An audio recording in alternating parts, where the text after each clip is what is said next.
Sejam bem-vindos aí à segunda parte, tá? Do primeiro dia do AI Pioneer Summit. Agora a gente vai convidar ao palco, tá? O diretor nacional de tecnologia da Microsoft, senhor Ronan Damasco, que veio aqui passar um pouquinho da experiência dele e das vivências dele. Inclusive, ele fez um negócio especial para vocês, que ele atualizou a aplicação, ele atualizou o PowerPoint dele ontem, né? Porque IA muda rápido. Então, ele, com carinho, atualizou para vocês terem as informações mais novas e mais atualizadas aí na área de IA. O microfone é seu, Ronan. Seja bem-vindo. Obrigado, Marcos. Obrigado. Vocês me ouvem bem aí? Tá todo mundo ouvindo bem? Tá legal. Bom, obrigado. É um prazer estar aqui. Obrigado pelo convite, pela oportunidade. Realmente, como o Marcos acabou de falar, não tem um PPT que seja igual ao outro, né? Mesmo que sejam palestras na semana seguinte, a gente acaba tendo que mudar. Bom, quem quiser aí entrar em contato, tem aí o LinkedIn, tem o Instagram. Vai ser um prazer aí trocar uma ideia sobre tecnologia, sobre Microsoft, né? Vamos começar então. E eu vou começar aqui hoje falando com vocês sobre futuro. Mas eu não vou correr o risco aqui de tentar ser futurista como essa foto, né? Esses edifícios maravilhosos aí com carros voadores, né? Estilo Jetsons, né? Porque eu não tenho bola de cristal, nem pretendo ter, e eu não vou correr o risco de errar. Então o futuro que a gente vai falar aqui é um futuro bem mais próximo, que a Microsoft acredita que vai acontecer muito em breve com a convergência de IA, dos agentes e do metaverso. Então vou começar mostrando um vídeo para vocês que mostra essa convergência, exemplificando aí em atividades do mundo real.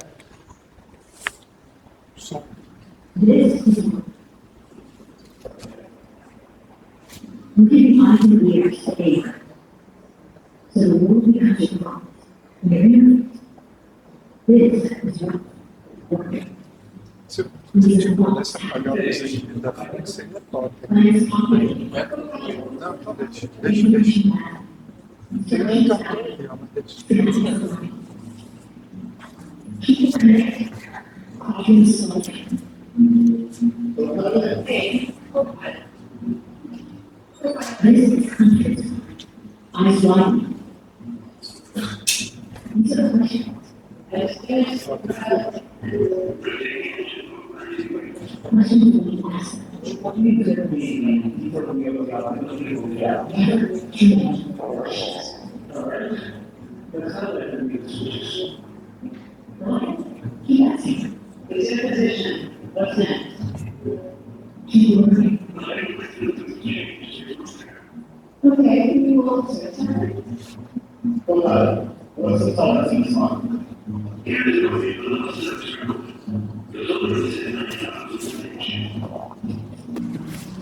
Remind me where this fits into the assembly.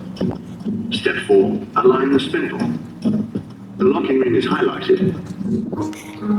This is work getting smarter. And this is work working better. This is work making sense of the world around you. Copilot, close out the work order. This is AI for the front line.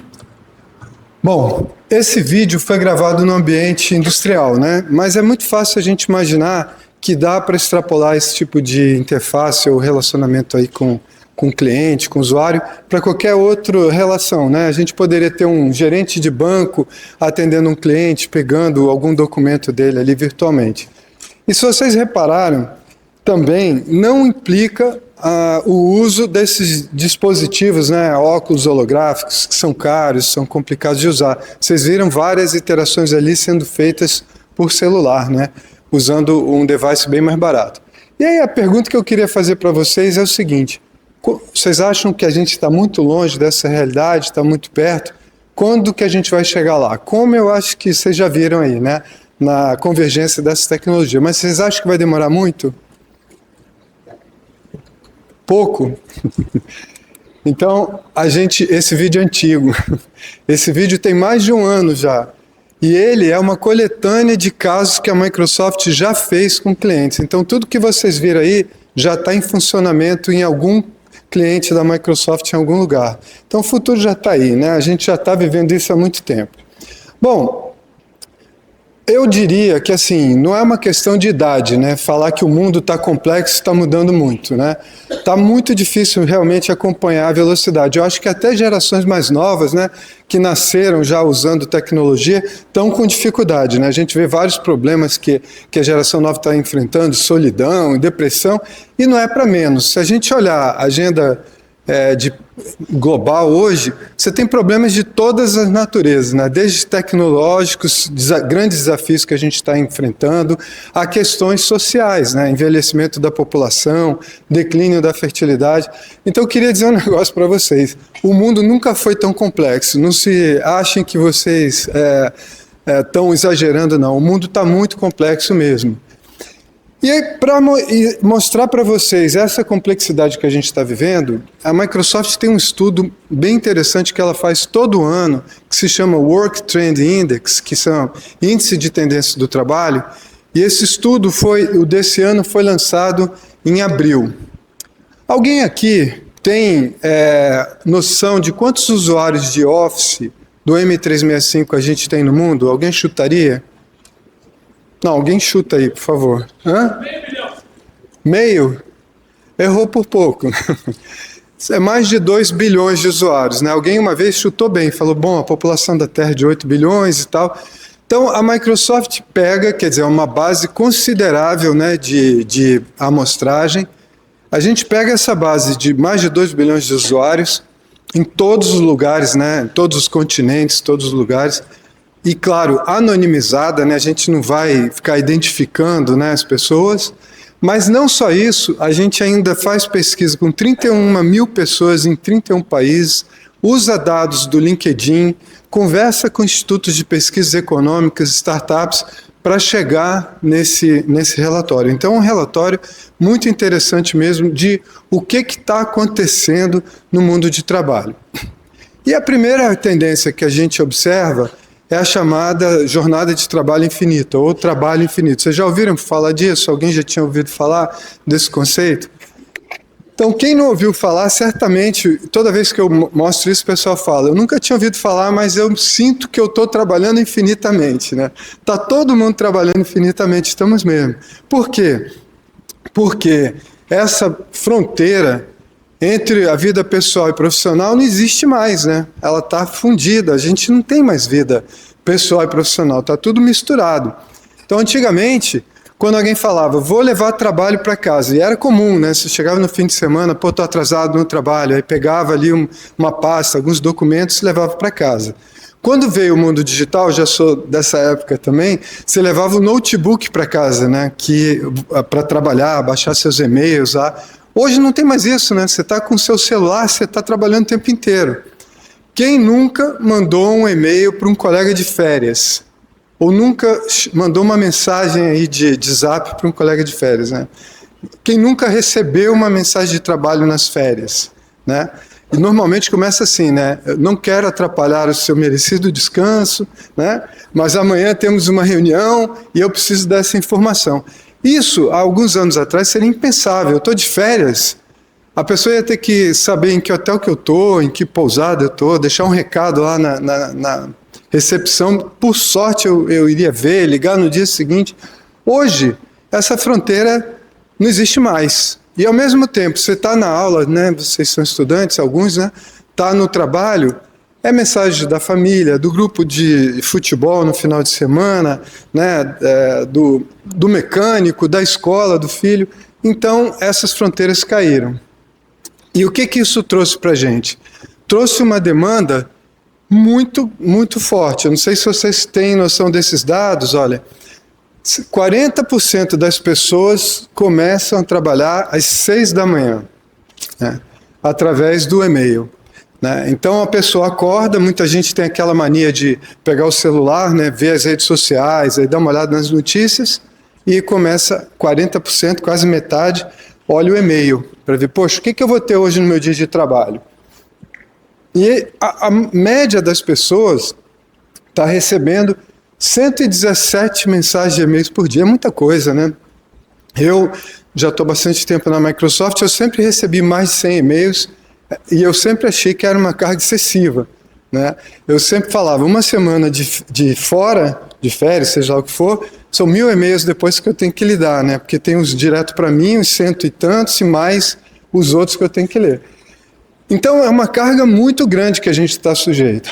Às 8 da manhã, o Teams, né, ele vira a principal ferramenta de comunicação, né? O pessoal indo ou chegando no trabalho começa a ver o Teams e, como vocês estão vendo, também é um número grande, né? 150 mensagens em média por dia. Quando na Microsoft a gente sempre usa essas ferramentas que a gente fabrica bem antes. O Teams eu já vem usando há muitos anos. Quando lançaram o Teams, a gente pensou assim, ufa, finalmente vamos ficar livres do e-mail, né? Vai ser só o Teams daqui para frente. Erramos feio, né? Porque agora tem o e-mail, tem o Teams e tem o telefone, né? Então a gente triplicou a carga de trabalho e só vai piorando, né? Uma outra constatação que veio dessa pesquisa também, que é bastante preocupante, é o seguinte: a gente, organismos aí biológicos, a gente opera nos chamados ciclos circadianos, vocês já ouviram falar, né? Se não ouviram, todo mundo fala, eu gosto de trabalhar à noite, eu sou mais uma pessoa diurna e tal. Todo mundo tem esses horários que são mais ou menos produtivos. Só que tem horários que são comuns a todo mundo. Tem horários de maior produtividade, menor produtividade. Todo mundo sabe, agora, depois do almoço, é um dos horários, né, de baixa produtividade. Então me ajudem aí, por favor. Mas essa pesquisa mostrou que nos horários que todo mundo é mais produtivo, são os horários que tem mais reuniões nas empresas. Então, em vez das empresas deixarem as pessoas serem mais criativas, usarem aquele horário para fazer um trabalho mais produtivo, eles enchem de reuniões, né? Então está difícil realmente.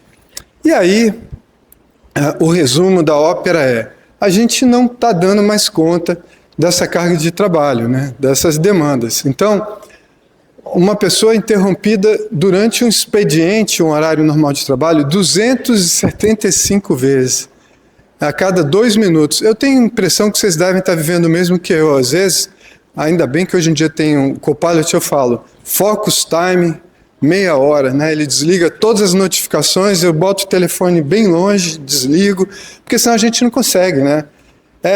Mensagem, notificação do telefone, do notebook, né? A gente é interrompido o tempo inteiro. E se você tiver presencial, é alguém te chamando para tomar um cafezinho, para perguntar alguma coisa. Então, a cada 2 minutos ser interrompidos. Dobrou o número de edições no PowerPoint, faltando 10 minutos antes da reunião. O que isso mostra? Que a gente vive correndo, né? Ixi, eu tenho uma reunião agora, putz, esqueci de fazer tal coisa. Vai lá e altera. E 60%, ou seja, mais da metade das reuniões são marcadas sem planejamento, né? Ad hoc. Você chega no trabalho de manhã, reunião emergencial à tarde. Então, você não consegue trabalhar assim, né? Tudo imprevisível. E 58 mensagens fora do expediente. Não dá, né? Vamos ser francos, não dá. Então, vocês acham que vai melhorar ou piorar? Vai piorar, lógico.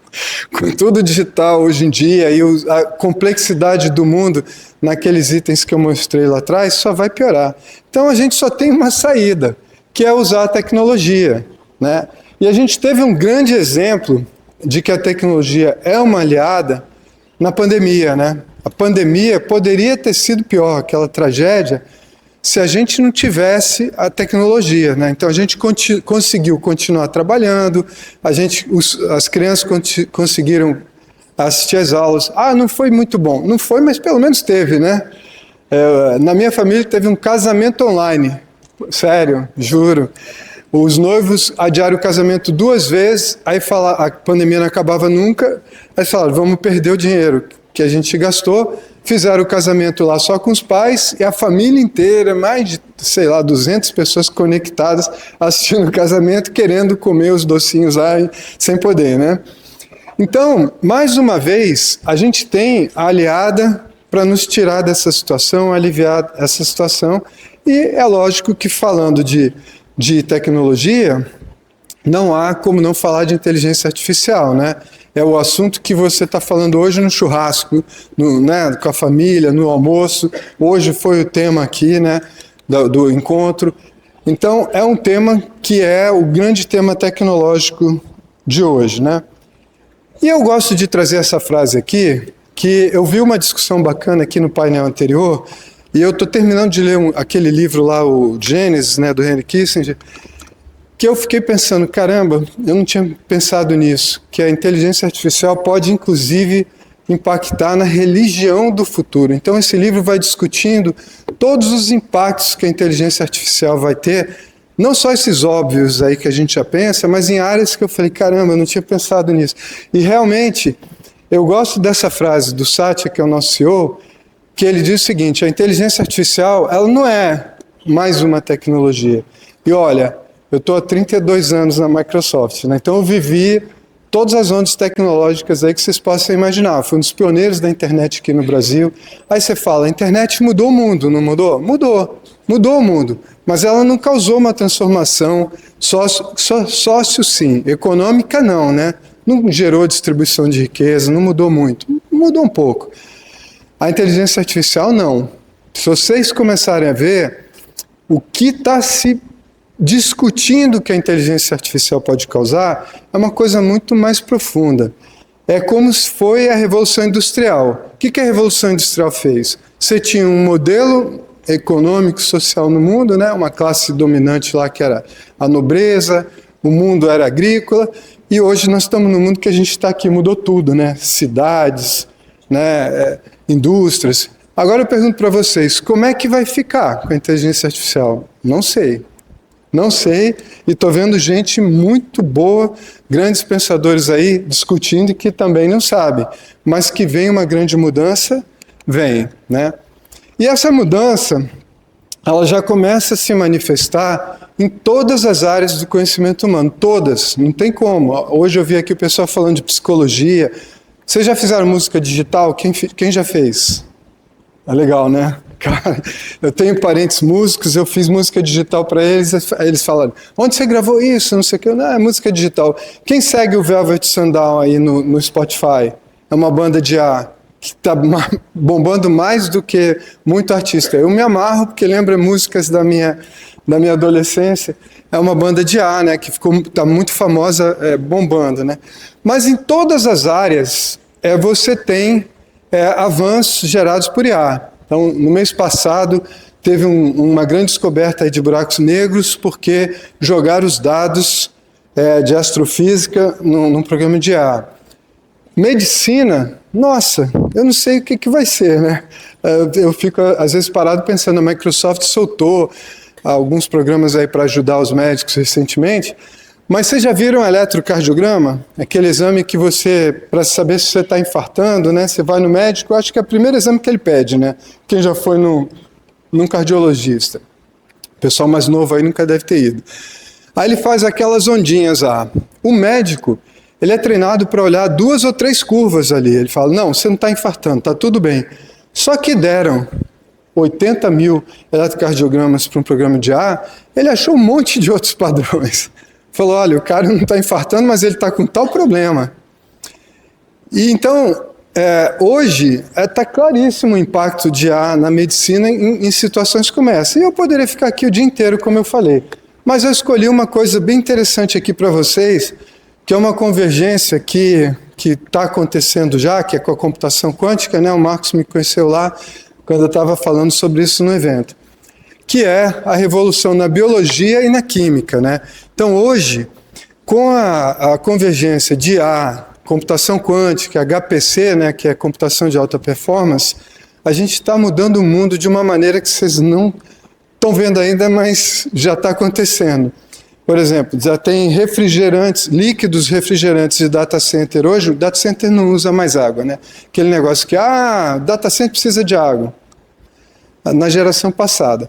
Tudo criado em computador.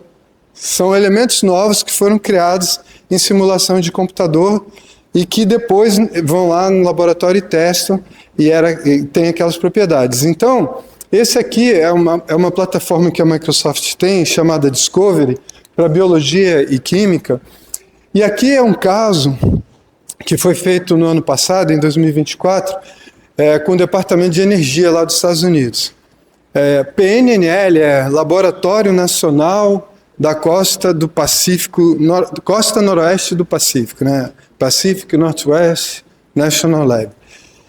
Eles estavam querendo desenvolver uma bateria mais eficiente, né? Hoje em dia, carro elétrico, né? A próxima bateria vai ser em pó de um elemento químico novo. Então, para fazer esse eletrólito, os pesquisadores elencaram 32.600.000 candidatos. Caramba, quem trabalha com pesquisa aqui, de vocês, sabe que fazer uma pesquisa com 32 milhões de possibilidades, isso aí vai levar algumas vidas, né, de pesquisadores, ou usando métodos tradicionais, né? Mas usando IA, HPC e computação quântica, em 9 meses o pessoal chegou em 18 candidatos mais prováveis, que aí nós, os seres humanos, trabalhamos em cima desses 18 e encontraram lá um eletrólito super eficiente. Então, esse é o tipo de revolução que a gente já está vendo acontecer, de novos materiais, de descobertas de coisas novas. Bom, a gente só fala de ar, né, hoje em dia. Porém, isso, para quem é da área de TI, quem é da área de TI aqui? Bastante, hein? Então, para quem é da área de TI, é chovendo molhado, né? Porque faz 10 anos que a gente está na era da IA, né? É rede neural, é deep learning. Então, assim, para a gente não tem nenhuma novidade. Só que as pessoas que não são da área não tinham essa visão, né? Eu vivia falando para todo mundo, cara, você vive monitorado por IA, né? Quando o telefone fala, vai para casa almoçar agora que o trânsito está tranquilo, ele está usando o dado seu, né? Aprendizagem de máquina. Quando você faz uma compra na internet e aquele site está recolhendo as migalhas digitais, o horário que você fez a compra, qual é o navegador, quanto que foi a sua última compra, para depois usar esse machine learning, te conhecer melhor, né? Traçar o seu perfil e te oferecer produtos melhores. A gente passou a última década sendo cercado de IA, né? Não tinha para onde correr. E a evolução foi muito rápida, gente. Há uns anos atrás, eu estava vendo os primeiros projetos que a Receita Federal fez de OCR. Quando eu entrei na Microsoft, eu trabalhei no projeto do Imposto de Renda, né? Que é o ReceitaNet. Vocês nem sabem o que é isso, né? Porque antigamente o Imposto de Renda era preenchido à mão. Você preenchia à mão nos formulários. Aí a Receita foi fazer um projeto de digitalizar isso, né, que é a tecnologia OCR, vocês conhecem, que é da área, né, que transforma a letrinha em dado digital. Nossa, eu falei, isso aí não vai funcionar nunca, era muito ruim, né? Hoje, agora há pouco tempo, as máquinas estão melhores que a gente em tudo, né? Quem é da área de tecnologia, às vezes perde a noção, né? Eu estava uma vez no almoço lá das amigas da minha esposa, aí eu falei, pô, o que a máquina faz, ela faz melhor do que o ser humano. Nossa, minha mulher olhou para mim e falou assim, vai embora. Mas é verdade, né? Infelizmente. Oi? Não, eu vou te mostrar um negócio aqui que vai te surpreender. Eu concordo também, eu sou humanista pra caramba. Mas o que acontece? Tudo que a máquina começou a fazer, que era habilidade nossa, ela começou a superar a gente. A visão, 96% não é o que a máquina faz do ser humano. 96% é a nossa capacidade de reconhecer. Então, se eu tiver aqui de capacete ou de balaclava com óculos escuros, quem não me conhece bem não vai conhecer. Agora, durante a pandemia, vocês lembram? A gente de máscara não conseguia desbloquear o celular, né? Uma semana depois consegue. Hoje eu desbloqueio meu celular de óculos, cada dia com óculos diferente, né, com boné. Eu falo, caramba, o que ele está vendo? É a minha ruga, né? Eu tenho que tomar cuidado aqui. Tem alguma coisa que ele mapeou a topologia do meu rosto. Então, é um avanço muito grande que aconteceu em termos de habilidades humanas, né? E aí, respondendo a sua pergunta, todo mundo sempre fala isso. Lógico, o ser humano ainda tem muitas características que a máquina, não sei se algum dia vai conseguir, mas que não conseguiu igualar. Mas a arte foi onde a inteligência artificial generativa começou a surpreender. Esse quadro aqui, ele ganhou um concurso de artes, vocês viram isso, ou lembram disso? Isso para mim, muita gente fala que o nascimento da IA generativa é o ChatGPT. Não é, foi aqui, né? Esse quadro, ele ganhou um concurso de artes concorrendo com artistas humanos. Ganhou, o pessoal, putz, essa pintura é demais e tal. Quando saiu o resultado, o artista falou, não fui eu que fiz. Foi um programa de IA, que na época não era uma coisa assim como é hoje, né? Como assim um programa faz uma obra de arte? Então, primeiro houve uma discussão sobre ética, se aquilo tinha sido certo ou não, mas depois caiu a ficha, né? Como assim uma máquina ganhou de um ser humano, fez uma obra de arte melhor, entre aspas, né? Que foi considerada melhor do que um ser humano? Criatividade não seria um atributo exclusivamente humano? Então, sem entrar em questões de mérito, se é melhor, não é melhor, mas a máquina está se apropriando disso também. E aí, nós entramos na era da inteligência artificial generativa. E o que tem de diferente aí, né? Há muito tempo, quem é da área de TI sabe os esforços que essa área fez, né? Com redes neurais, e rede neural era um negócio que estava enterrado, voltou com Deep Learning, né? Mas foi o uso da linguagem, né? Foi o uso da linguagem que causou esse impacto. Sem entrar em muita discussão, né, o pessoal mais purista aí diz que a linguagem tem muita idiosincrasia, tem muita ironias e nuances que atrapalhariam o modelo, mas está funcionando, né? Está funcionando e relativamente ou bastante bem.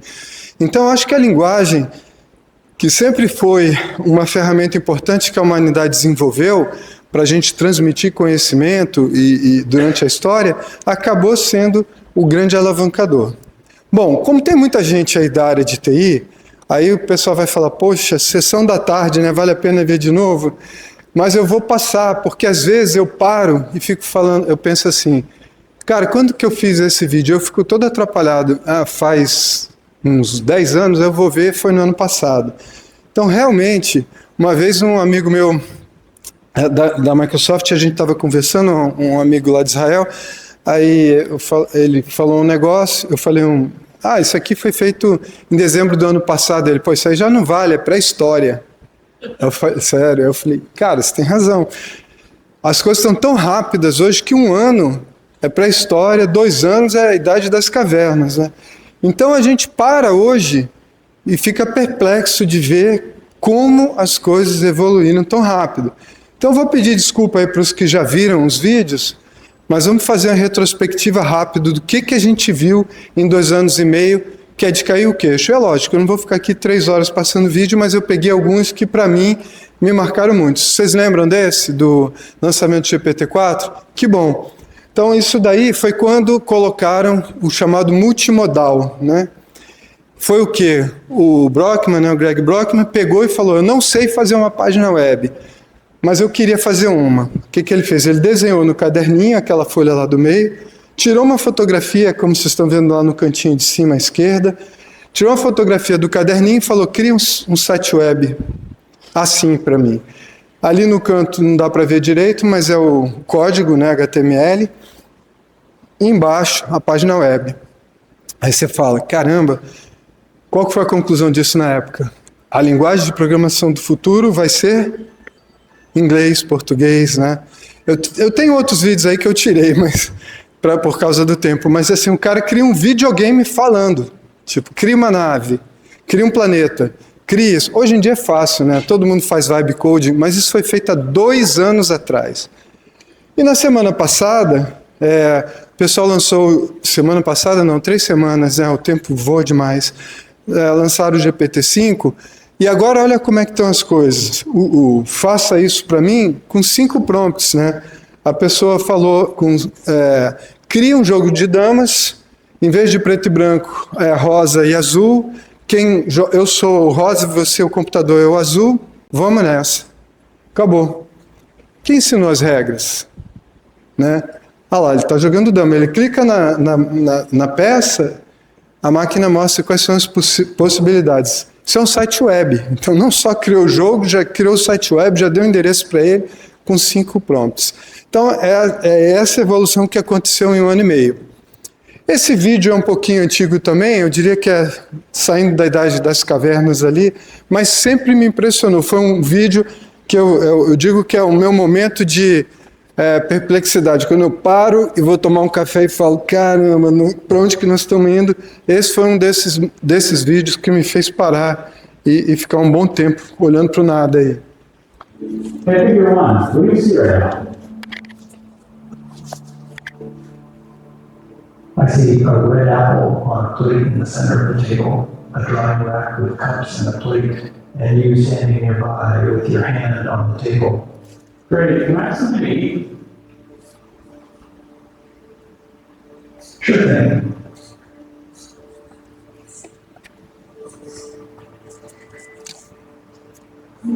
Great.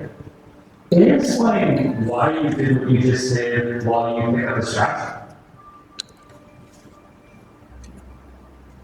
Fine, so I gave you the apple because it's the only edible item I could provide you with from the table. Esse vídeo vai bem longe, mas até aí já é o suficiente para cair o queixo, né? Quem de vocês da idade de TI trabalhou com robô, trabalha hoje?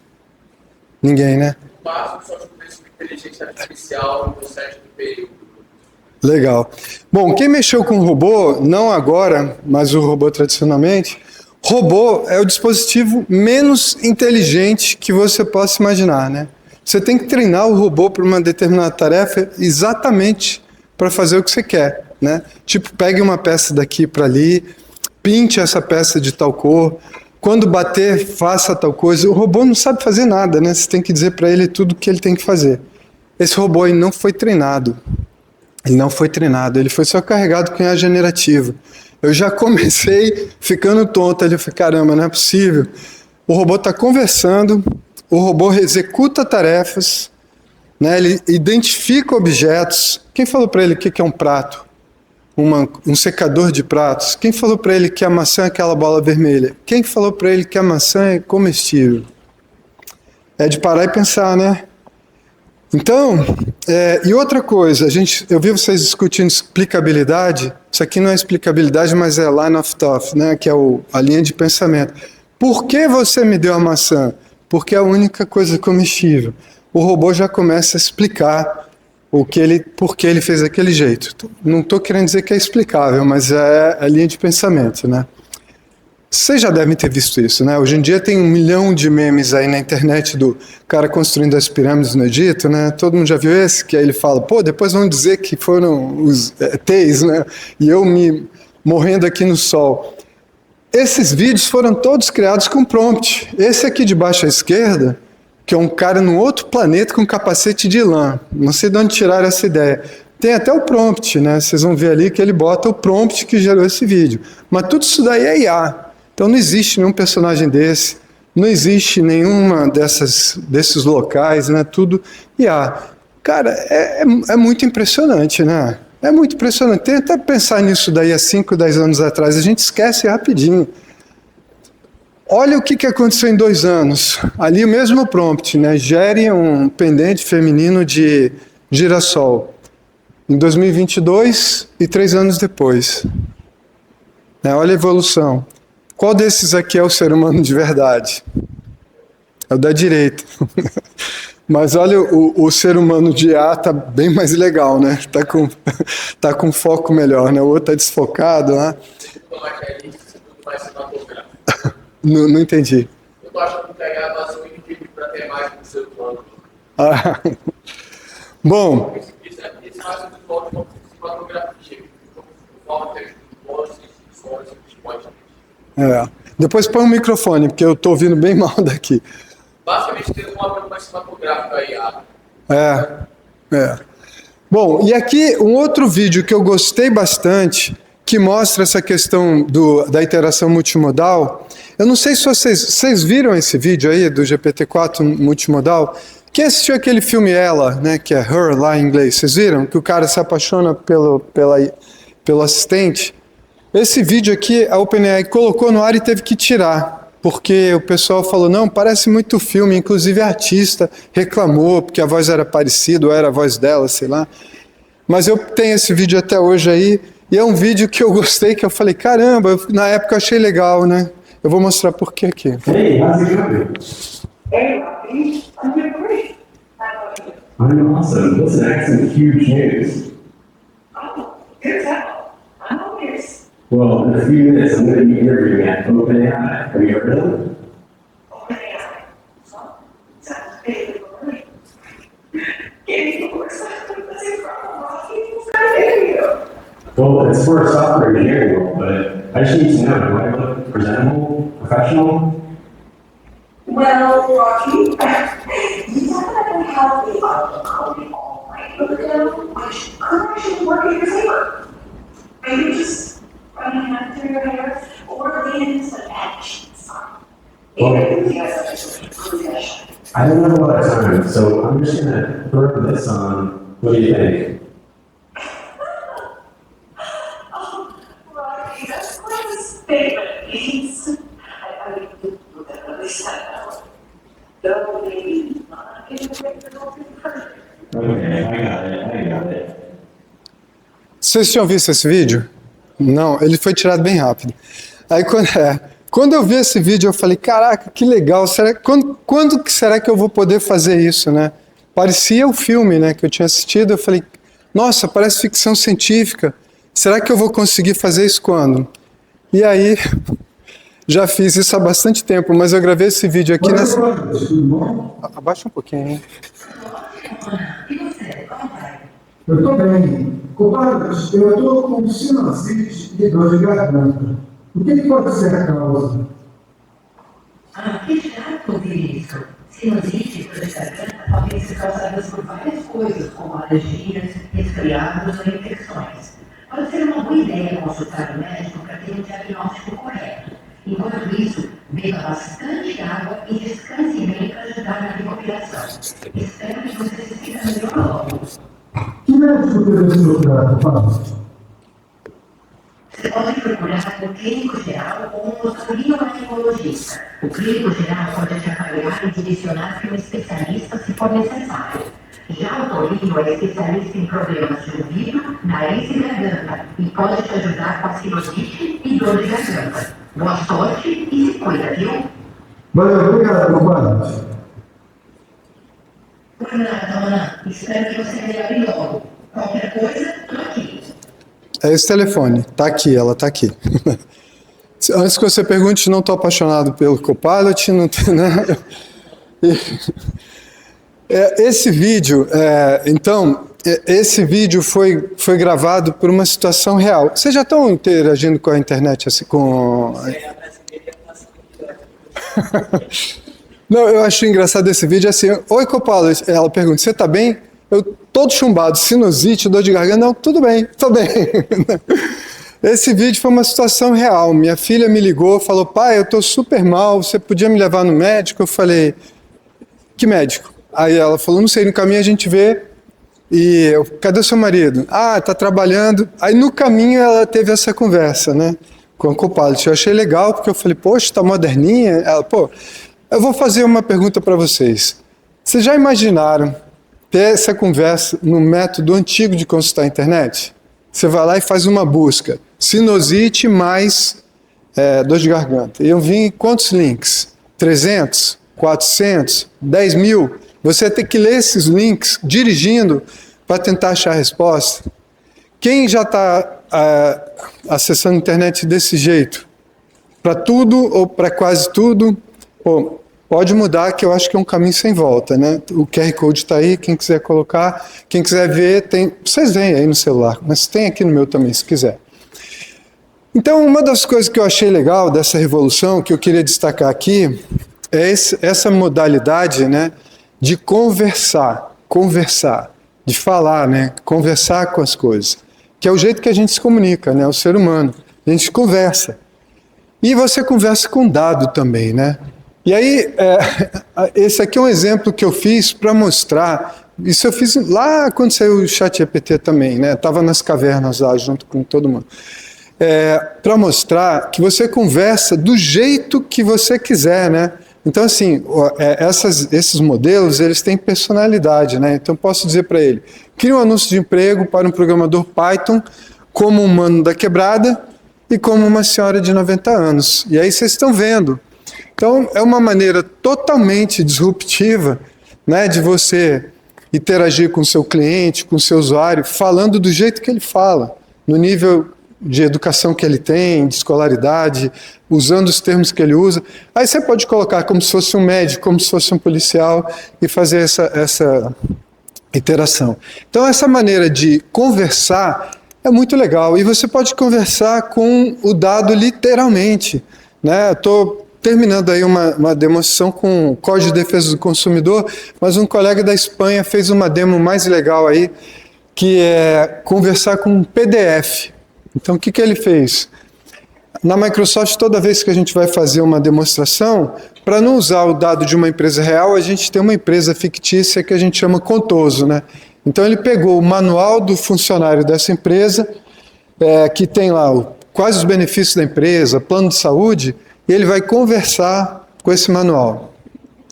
I have some example slides that are PDFs representing the employee handbook for a classic fictitious company in Contoso.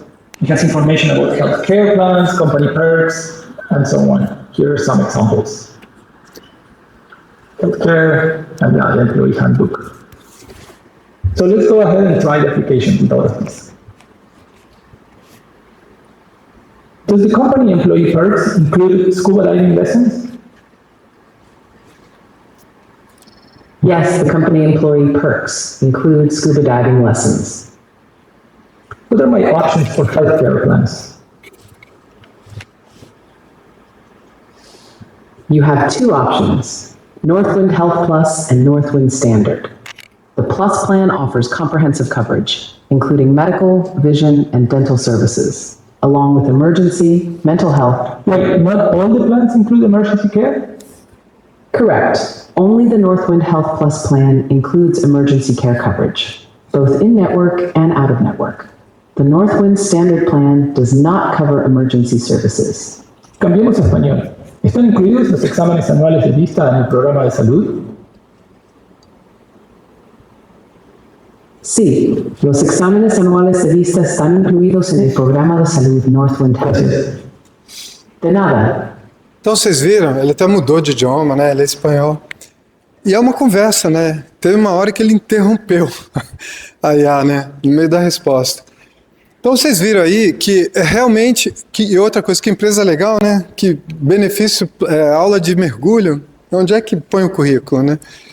Bom, e aí, hoje de manhã o Marcos fez essa provocação lá, né? De inteligência geral e superinteligência. A gente está perto disso? Não sei. Vai ser com IA generativo? Talvez não, né? Mas a gente está muito perto da nossa própria inteligência, né? Então, hoje a gente já passou, né? Isso foi no início do ano, no final do ano passado. Vocês já ouviram falar de reasoning models, né? Esses modelos que fazem raciocínio, né? Tem hoje Small Language Models de reasoning, né? O Phi 4 da Microsoft, por exemplo, é especializado em resolução de problemas, né? De matemática. Mas você tem vários modelos hoje que fazem raciocínio lógico, indutivo, né? E uma das coisas que a gente está vendo uma evolução muito rápida também, pode não ser a GI, a superinteligência, mas vocês lembram quando o GPT foi lançado, que ele começou a passar em provas, né, de engenharia, MBA, medicina? Surpreendente, né? Talvez você tenha um amigo aí muito fora da curva que é médico, é engenheiro e advogado, mas que passe em 6, 7 áreas sem estudar, eu duvido, né? Que foi o que o ChatGPT fez. Isso aí já ficou lá na Idade das Cavernas, né? Porque hoje, quase toda semana, a Mensa da Noruega, né, que é aquela sociedade lá que fica fazendo teste de inteligência, ele faz teste de QI, porque tem um modelo de linguagem hoje o dia inteiro, né? Só a Microsoft suporta aí quase 2.000 modelos. Então, toda semana tem que atualizar o teste QI. Então, vocês estão vendo, a curva azul, aquela curva de sino ali, é a distribuição normal de inteligência humana, né? Então, tem ali na média de 100, e ali as curvas, né, para baixo e para cima, né? Olha onde é que já está o GPT-5 Pro. com QI de 120, né? Já está se aproximando ali do percentual de pessoas muito pequeno na humanidade, né? Então, 2 anos é muito rápido, né?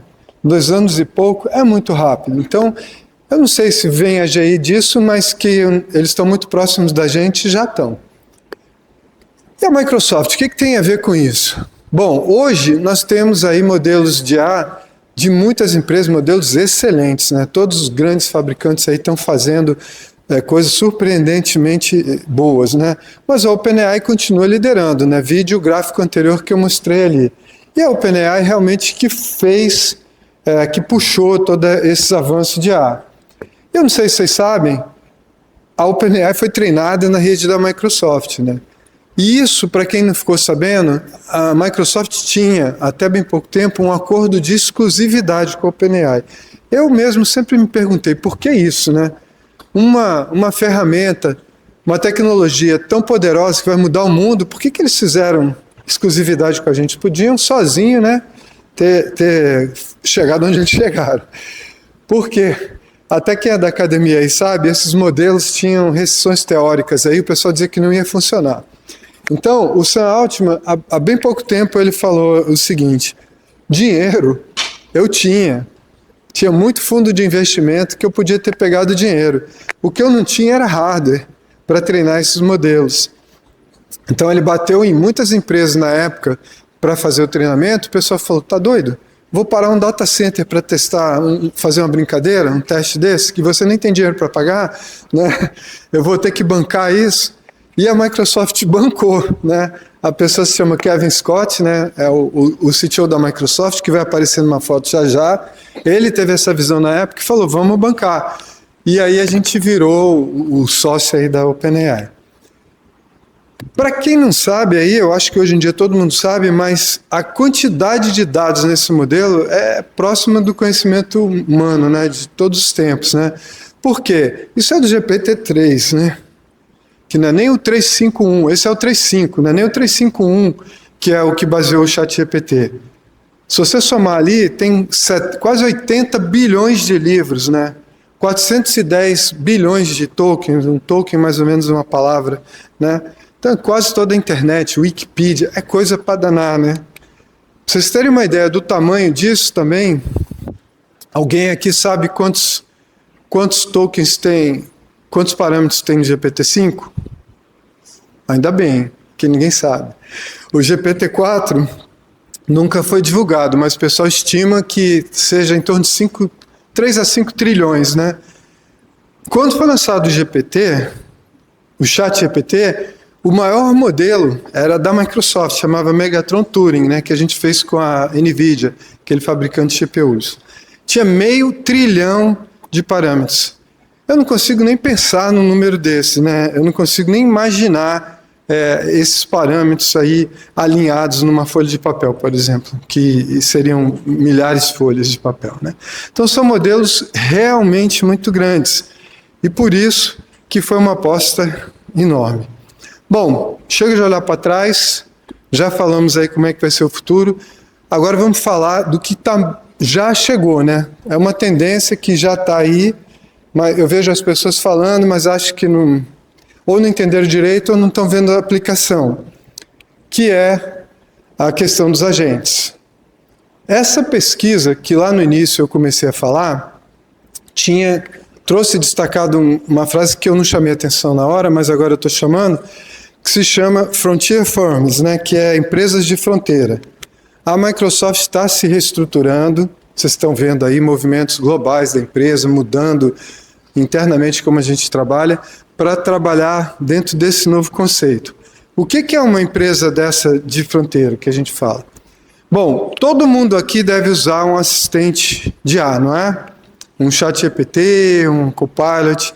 Então, o pessoal diz que esse é o estágio 1, fase 1, maturidade 1, seja lá como você queira chamar, da nossa interação com a inteligência artificial, que é um humano pergunta, a IA responde. Então, um assistente de IA. Só que a fase 2, e é a fase que eu já estou vivendo na Microsoft, você começa a ter agentes trabalhando com você. Então, alguém aqui já trabalha com algum... Quem é desenvolvedor aqui? Vocês não trabalham com nenhum agente, não? Essa é uma coisa que vai chegar muito rápido. No próximo slide eu vou mostrar. Então, eu já tenho colegas IA, colegas que são agentes, né? Então, a gente tem times que tem um colega que é digital no meio. E estamos entrando na fase 3, que são... Não só sou eu que mando na IA, ela também manda para mim. Ela fala, terminei minha parte, agora é contigo. Então, são times em que a interação não é mais só numa direção, né? São times de IA e humanos colaborando. Aqui tem um exemplo, quem usa o Teams, tem um colega digital lá no Teams chamado Teams Facilitator, né?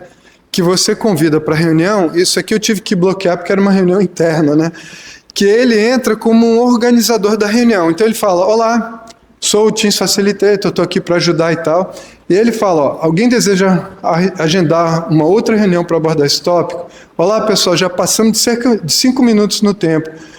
Então é bom começar a finalizar. E ele interfere na reunião o tempo inteiro. Tipo, ó, o João fez uma pergunta aí e ninguém respondeu.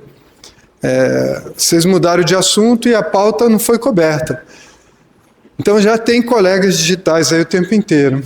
Um dos primeiros colegas digitais que a gente teve, quem é desenvolvedor, por isso que eu perguntei, foi aquele Devin, né, que a gente chama, que foi um dos primeiros agentes, né, que você colocava no time e ele começava a interagir. Você fala, ó, você é testador.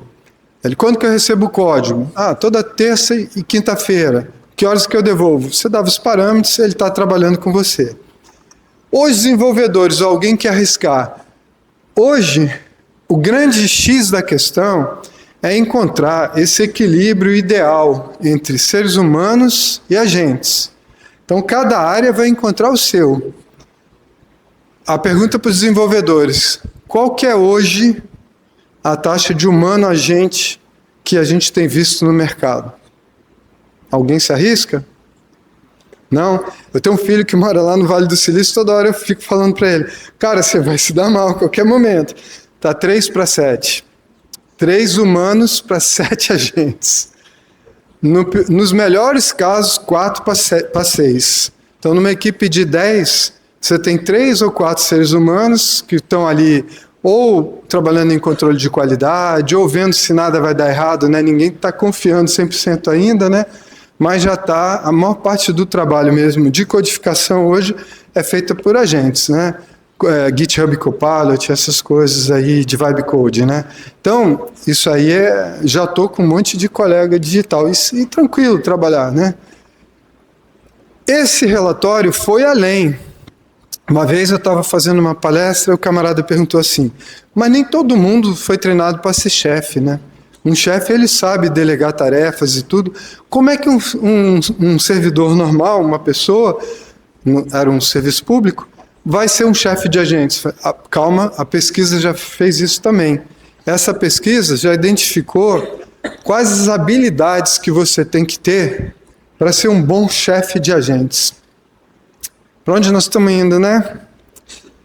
Então, se a internet trouxe para a gente a informação nas pontas do dedo, nós estamos entrando numa era que é expertise na ponta dos dedos. Eu tenho um agente lá, um expert no assunto que eu precisar.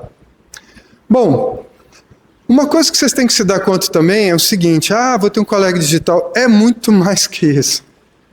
A maneira com que a gente interage com tecnologia, com dispositivos, ela vai mudar para isso. Né? Como é que você interage com tecnologia hoje? Com celular, com notebook, como é que é? Você abre o celular, faz o quê? Usa um aplicativo, né? Você não fica olhando para o celular, você abre um aplicativo. Isso aí já era, né? Então hoje, se eu quiser mandar um documento para ela, eu vou precisar de 2 aplicativos, né? Um para criar o documento, um bloco de notas, um editor de texto, e outro para enviar. Um programa de mensageria, um programa de e-mail, isso aí acabou. Eu vou chegar, gente, escreve um documento sobre tal assunto, para aí para eu ler, que eu vou dar uma modificada e depois manda para ela. eu posso até dizer para ele, ó, preferência use tal programa para mandar de e-mail, quero que mande por e-mail e tal, mas não quero mais saber. Na Microsoft hoje, eu falo assim, liste todas as prioridades que meu chefe pediu para mim na semana passada. Eu não falei para ele que é meu chefe, não preciso, né? Quantas vezes eu falei com o meu time na semana passada? Ele vai lá e fala. Eu também não falei nada. Quem é meu time? Que dias da semana passada? Então, a forma de interagir está mudando. Vocês viram que a OpenAI contratou o criador do iPhone lá? Comprou a empresa dele? Alguém sabe como é que vai ser a interface do novo telefone? Nada. Vai ser o Black Mirror, né? Uma tela preta. Engraçado que um cientista coreano tinha previsto isso há 5 anos atrás. Ele falou, o próximo celular não vai ter aplicativo nenhum. Você vai falar com a gente, né? Esse aqui é ele, o Kevin Scott. O que é um agente? Então, um agente é qualquer coisa que você pede para fazer alguma coisa para você, né? E normalmente, alguma coisa digital, né? Olha só como é que começou isso. Esse vídeo também, a gente estava saindo das cavernas lá, foi em 2023, no início, um pesquisador indiano numa universidade, ele fez um dos primeiros experimentos com agentes. O que ele fez? Ele criou 25 agentes e falou, vocês estão num campus de universidade, você faz arquitetura, você faz sociologia, e soltou lá o pessoal e ficou olhando. Falou, caramba, fizeram happy hour, festinha, elegeram o cara mais simpático da turma. Ele falou, peraí, vamos trabalhar, né? Aí ele falou, olha, tem uma tarefa nova para vocês vão criar uma empresa e desenvolver um videogame. Isso aí aconteceu em alguns minutos. Agora, o mais legal é ver o processo, né? Aqui no vídeo, eu não vou passar todo o vídeo, é longo, mas ele começa, isso ainda está nas festinhas, aí ele começa a dizer, olha os agentes se organizando numa empresa, as áreas da empresa, design, teste, código, ninguém falou nada para eles, né? Eles saíram se organizando, discutindo que linguagem de programação que usar, método de comunicação, processo de desenvolvimento. É impressionante, né? Aonde... Oi? Oi? Então, aqui está o Devin, né? A carinha do Devin, que é bem antigo também, né? E a Microsoft, ela abraçou esse negócio de agente, que a gente chama de Copilot, integralmente. Eu não sei se vocês perceberam, todos os programas da Microsoft têm Copilot. Então, quem não é da área de TI, que chamava o sobrinho lá, né, para trocar o papel de parede do Windows, para fazer uma configuração, acabou esse negócio. Quer se sentir mal? Faz a seguinte experiência, abre lá a configuração e finge que está atrapalhado para fazer alguma coisa, configuração lá do Windows, e chama o Copilot do Windows. Aí fala assim, Copilot, não estou conseguindo fazer tal coisa. Ele vai com o mouse e mostra, é aqui, ó. É aqui, ó.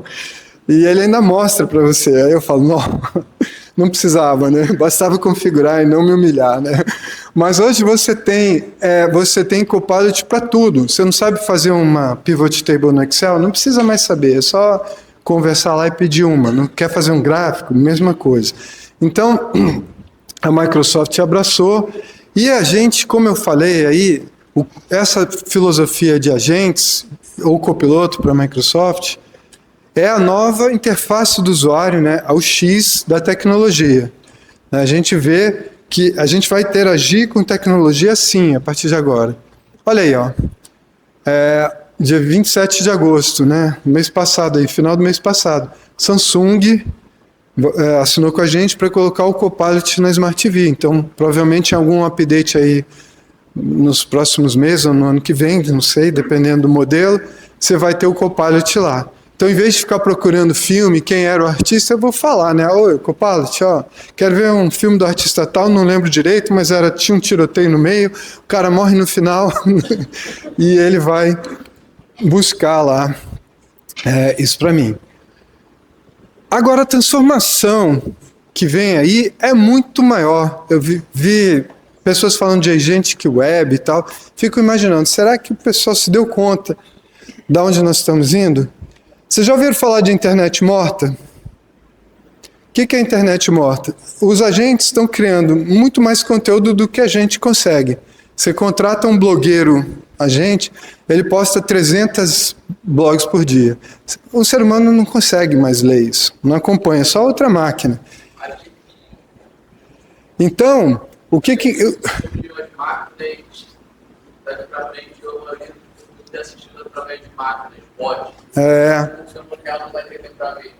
Exato. Então, até o pessoal fala que no futuro, muitos serviços você vai ter que provar que é ser humano, né? Você vai ter que se autenticar como ser humano para consumir. O que está acontecendo? O que é a internet? A internet é uma rede de serviços para ser humano consumir, né? Você tem serviços digitais que eu vou lá, faço uma compra, eu faço uma reserva de hotel.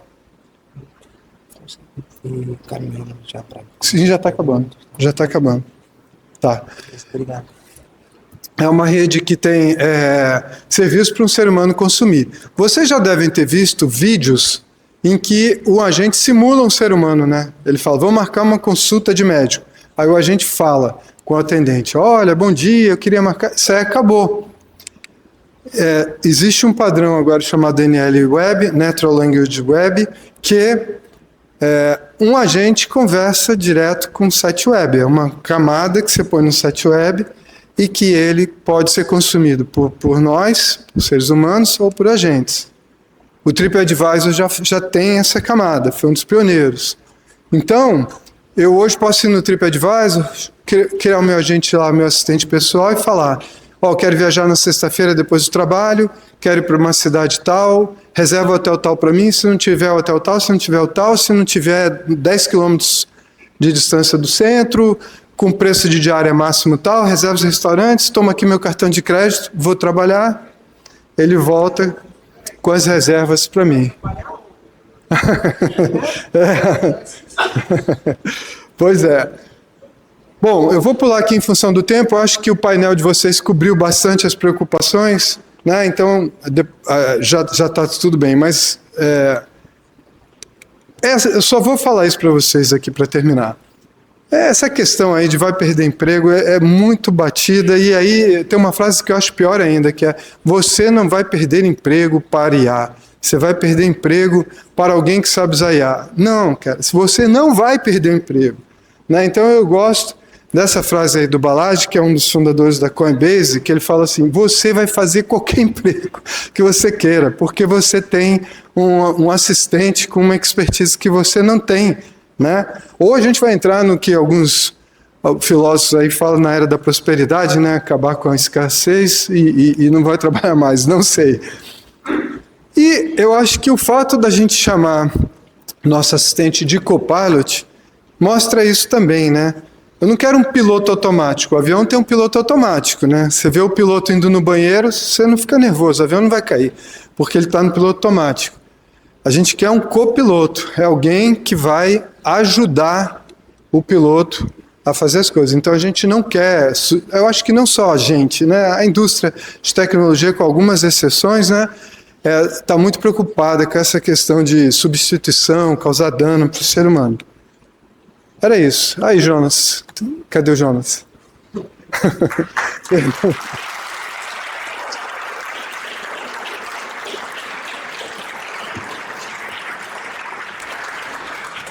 Obrigado, pessoal. Eu acho que tem perguntas agora, né, Marcos?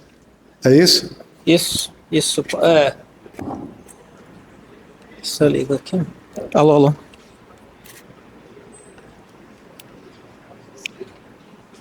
Opa.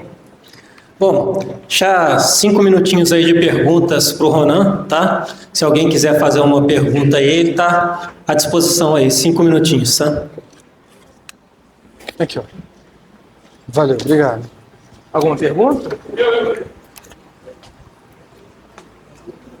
Obrigado pela palestra, super interessante. Meu nome é Chechel, eu sou Geraldo Chechel, sou professor da FRJ. Eu tive um professor chamado Chechel, de português. De português? Moro em Brasília. Tá bom. Chechel é parente, que são muito poucos. Deixa eu fazer uma brincadeira aqui com você. Mas é porque a gente está vendo o Copilot se espalhar muito, né? Mas o Copilot gosta muito de dizer, eu não posso fazer isso, mas você pode fazer assim. Isso é uma decisão, assim, para não correr o risco de estragar alguma coisa do usuário. Isso é um problema ainda de interfaces com Windows, de falta de protocolos. Você pode dar essa dica para a gente? Olha, não é porque eu trabalho na Microsoft, mas eu posso te garantir que eu acho que a gente foi a empresa que teve mais preocupação, porque a gente teve uma assistente há uns 7 anos atrás, você lembra? A Microsoft botou um... Vários. Mas eu não me lembro o nome dela. Outro dia alguém falou, era Maia.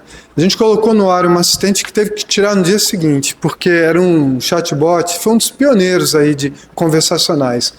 E ensinaram tudo de errado para essa assistente, né? Preconceito, xingamento. Então, quando a Microsoft fez esse contrato com a OpenAI, a empresa hesitou muito, sabe, de colocar... Houve muita polêmica interna com relação à questão de... a imagem da empresa, né? Pô, nós vamos botar no ar alguma coisa. Então, pra você ter uma ideia, eu ajudei nisso, eu não tem nada de especial. Milhares de funcionários no mundo inteiro ajudaram, que eles mandavam documentos e falavam, em português isso aqui é agressivo?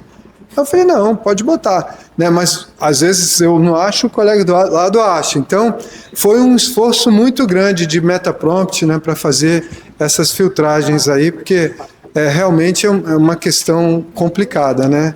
Eu acho que tem muitas... Mas eu estou falando mais de tomar ações, assim, se eu pedir para consertar... Então, mas está tudo ligado. Está tudo ligado, pacote, né? Essa filosofia e também de responsabilização, né? Aí deu errado. Então, toda essa questão, a Microsoft soltou. É engraçado, todo mundo fala de uso responsável e ético de tecnologia.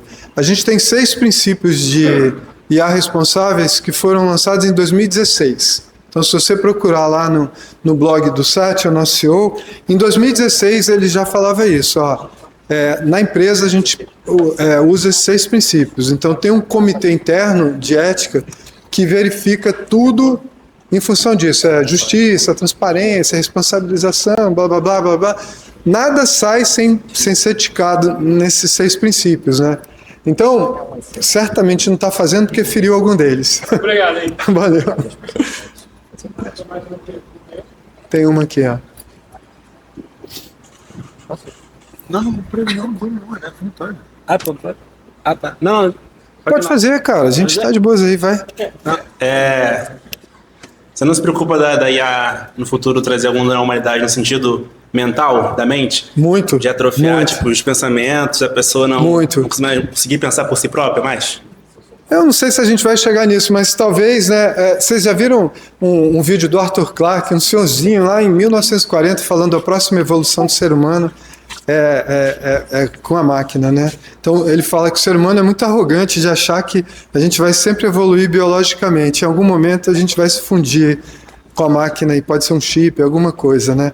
E eu gosto que eu já vi também assim, deixa o silício consertar os problemas que o carbono criou, né? Então... Não faz nada.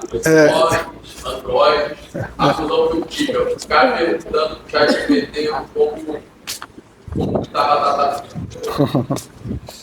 Então, assim, eu me preocupo, porque eu não sei, né? Então, como a gente não sabe, eu espero que todas essas discussões que a gente está tendo hoje em dia levem para um caminho correto. Mas, assim, várias coisas que eu leio, a gente vê, puxa, eu não tinha pensado nisso, eu não tinha pensado naquilo. Então, são implicações muito grandes, né? De você... O grande problema é quando essas máquinas começarem a falar entre elas, né? E falarem de um jeito que a gente não vai entender também. Aí tem que estar muito sob controle, né? Tá bom. É isso, gente. Ô, Marcos. Mais uma pergunta. Pode fazer. Meu nome é Felipe Braz, eu sou professor da Federal Rural, de assuntos de IA. E a gente deu recentemente... Seropédia, né? Não, o meu é de Nova Iguaçu. Ah, tá. E recentemente a gente deu uma cadeira na COP sobre LLM, agência, a gente estava discutindo exatamente o que você falou isso já no ano passado, mas uma das preocupações sempre levantadas é a questão de, quando você pensa isso em 2000, 2010, você tinha uma polarização maior de uso de machine learning, tanto a nível de universidade quanto empresa. E a gente está indo para um caminho onde poucas pessoas, porque um dos questionamentos nossos dentro da disciplina é a questão dos agentes, porque o custo computacional disso é relativamente muito alto para poder fazer pesquisa. Você vê as Big Techs, Microsoft, uma posição para poder pluralizar ou dar a capacidade para as universidades terem acesso a também continuarem pesquisando junto com as empresas em si? Posso estender um pouquinho a resposta? Boa pergunta, porque assim, a Microsoft tem uma área de pesquisa, estava até conversando com o professor Roberto aqui no painel passado, o líder de pesquisa da Microsoft era um brasileiro, né? O professor Henrique Malvar foi aluno dele, e a gente tem mais de 8 mil PhDs trabalhando em IA, né? Então, é uma preocupação de todos. Todo mundo lá dentro falava assim, cara, o setor privado passou a academia, talvez primeira vez na história, né? Em pesquisa, e isso aí é preocupante, né? Em vários aspectos. E o que a gente tem feito, eu acho, as empresas? Primeiro, assim, você tem várias saídas para esse tamanho ou custo de LLMs, né, que são SLMs. Né? Então, trabalhar com modelos menores, focados em temas específicos, que você traz isso para uma escala que dá para fazer, não nessas estruturas de supercomputação. Segundo, a UNB, na semana passada, se você me adicionar lá no Instagram, eu estava lá no lançamento, eu estudei na UNB, apoio sempre que eu posso.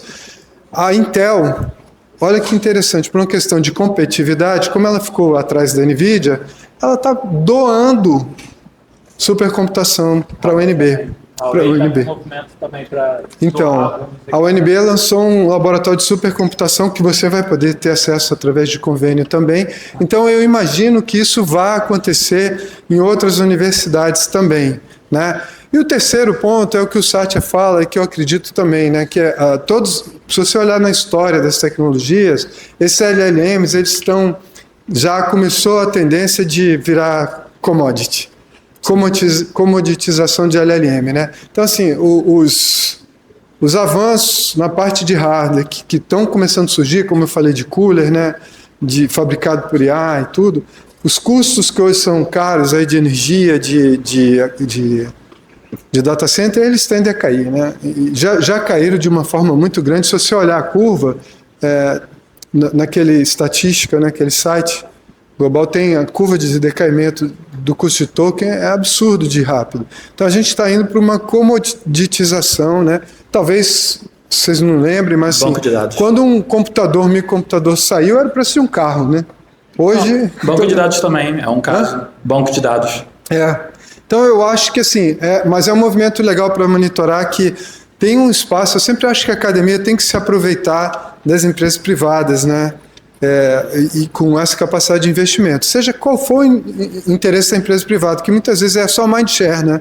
Conquistar o estudante ali para depois usar a tecnologia. Você não vai ficar preso naquilo, né? A gente faz projetos com o governo e o dado é do governo. Se o governo chegar um dia e falar, não preciso mais da Microsoft, beleza, a gente sai, o dado está lá, ele leva para outra plataforma, faz o que quiser. Enquanto isso, se beneficiou de um recurso que a gente investiu por interesse que seja de ficar bem na foto, de gerar mindshare, mas eu acho que é um ganha-ganha para todo mundo, né? E ter recurso humano também, né? Oi? E ter recurso humano. Isso. Cara, eu me lembro, eu trabalhei no Ministério de Ciência e Tecnologia. Aí era um mantra lá na época, né, do CNPq, das entidades de fomento, que era essa: não importa, está gerando conhecimento no país, né? É isso aí. Obrigado.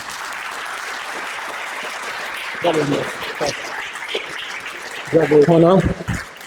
Agradeço ao Ronan aqui, eu vou dar um kitzinho, e também tem uma placa de agradecimento aqui do Ronan. E agradeço aí. Obrigado, cara, que legal. Isso aí, primeiro, muito obrigado aí pela presença. Tá? Isso foi muito proveitoso aí para todos. Né?